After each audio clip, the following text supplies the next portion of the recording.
سن 1751 میں وولفنگ ایمڈیوس موزارٹ بستر مرگ پر پڑے۔ یہ یقین کر بیٹھے تھے کہ ان کی بیماری دراصل زہر دیے جانے کا نتیجہ ہے، اور انہیں یہ بھی معلوم تھا کہ اس زہر کے اجزاء کیا ہیں۔ انہوں نے اس وقت کہا کہ کسی نے مجھے ایکوا توفانہ دیا ہے اور میری موت کے عین وقت کا حساب بھی لگا لیا ہے۔ ایکوا یا ایکوا توفانہ ایک افسانوی زہر تھا۔ یہ جرائم کو مہارت اور انتہائی باریکی سے سر انجام دینے کے لیے بہترین سمجھا جاتا تھا۔ یہ بظاہر بے ذائقہ، بے رنگ اور بنا خوشبو کے تھا، اسی لیے اس کا پتہ نہیں چلتا تھا۔ اس زہر کو دینے والا متاثرہ شخص پر اس کے اثرات کو کنٹرول کر سکتا تھا اور متاثرہ شخص کی موت کے وقت کو ایک ہفتہ، ایک ماہ یا ایک برس قبل تک جان سکتا تھا، اور اس کے متاثرہ شخص کے جسم میں کوئی نشان نہیں ملتے تھے۔ اس پراسرار مایا جس نے پورے یورپ کو خوفزدہ کیے رکھا تھا کی تاریخ 1 صدی پرانی ہے، اور یہ کہا جاتا ہے کہ اس راز کا انکشاف ہونے سے قبل 600 مرد اپنی بیویوں کے ہاتھوں اس زہر کے اثرات سے مارے گئے تھے۔ یہ سب کیسے ہوا؟ یہ ایک تاریک لوک کہانی جیسا ہے۔ ایکوا طوفانہ کی سب سے زہریلی قسم کے مطابق دعویٰ کیا جاتا ہے یہ 17ویں صدی کے دوران ایک اطالوی امیر خاتون گیولیا توفانہ کی تخلیق تھی۔ وہ دیسی یا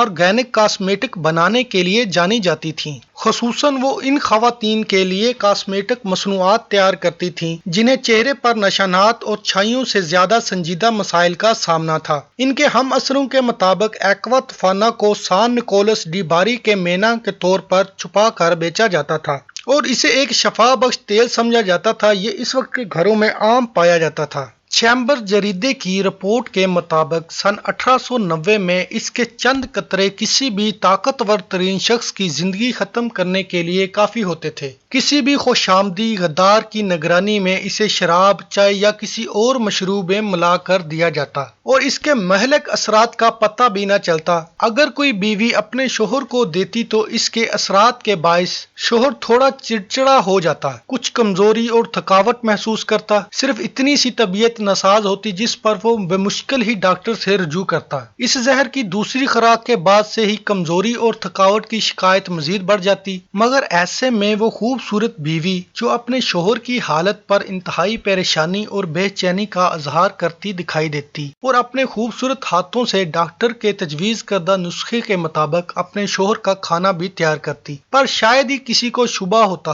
بس اس طرح اس زہر کی تیسری خوراک ملتے ہی بڑے سے بڑا جنگجو بھی ڈھیر ہو جاتا۔ ڈاکٹر بھی یہ دیکھ کر پریشانی اور شش و پنج کا شکار ہو جاتے کہ محض ایک معمولی سی بیماری پر ان کی دوا اثر نہیں کر رہی، اور انہیں اس بیماری کی وجہ بھی سمجھ نہ آتی۔ وہ مزید ادویات دیتے یہاں تک کہ آخر کار متاثرہ شخص کی موت ہو جاتی۔ اس داستان کے مطابق گولیانا توفانہ نے یہ زہر سینکڑوں اطالوی خواتین کو دیا تھا، جب تک کہ ان میں سے ایک خاتون نے اپنے شوہر کو زہریلا سوپ دیتے وقت گھبرا کر یہ بھانڈا نہیں پھوڑا تھا۔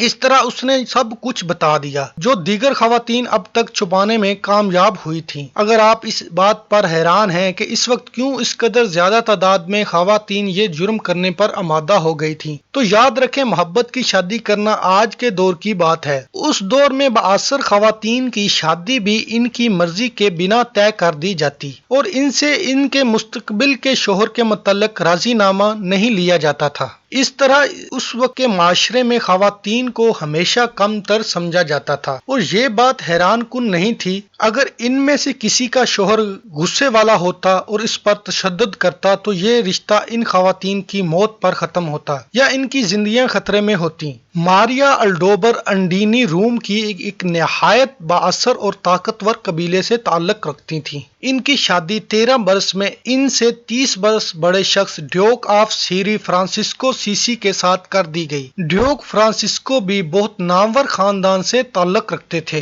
ڈیوک فرانسسکو کے والد گلیلیو کے قریبی سائنسدان ساتھی تھے اور مستقبل کے پوپ 11 کے بھتیجے تھے۔ ڈیوک فرانسسکو سن 1657 میں شادی کے 9 برس بعد اچانک فوت ہو گئے اور ان کا شمار ان امیر ترین اور طاقتور ترین افراد میں ہونے لگا جو ایکوا طوفانہ زہر سکینڈل کے باعث ہلاک ہوئے تھے۔ ایڈمولو کے بیان کے مطابق جنہوں نے آرکیو دی اسٹیٹو ڈی روما کے قدیم عدالتی ریکارڈوں کی بنیاد پر اپنی تحقیقات کے نتائج شائع کیے تھے، جیوانا ڈی گرینڈس جو طوفانہ کے لیے کام کرتے تھے، انہوں نے اعتراف کیا کہ الڈوبر انڈینی کو کسی اور سے پیار ہو گیا تھا اور اس کی وجہ سے وہ اپنے شوہر سے نجات حاصل کرنا چاہتی تھیں جو پہلے ہی بیمار تھے۔ انہوں نے روم کے ایک مرکزی چرچ کے پادری فادر گیرالو سے رابطہ کیا جو خواتین کو توفانہ کا زہر مہیا کیا کرتے تھے۔ پادری نے انہیں ایکوا توفانہ دیا اور کچھ دن بعد سیسی کی لاش تابوت میں پڑی تھی، تاہم وہ امید کے مطابق کامیابی حاصل نہیں کر سکیں۔ ان کے اپنے گھر والوں نے اس کے پریمی کے ساتھ سکینڈل زدہ اور غیر مساوی دوسری شادی سے بچنے کے لیے انہیں قید کر دیا تھا۔ کچھ برس بعد جب زہر خورانی کی حقیقت سامنے آئی تو ان پر اپنے شوہر کی موت کا شبہ کیا گیا، لیکن سکینڈل سے بچنے کے لیے ان پر کبھی بھی الزام عائد نہیں کیا گیا۔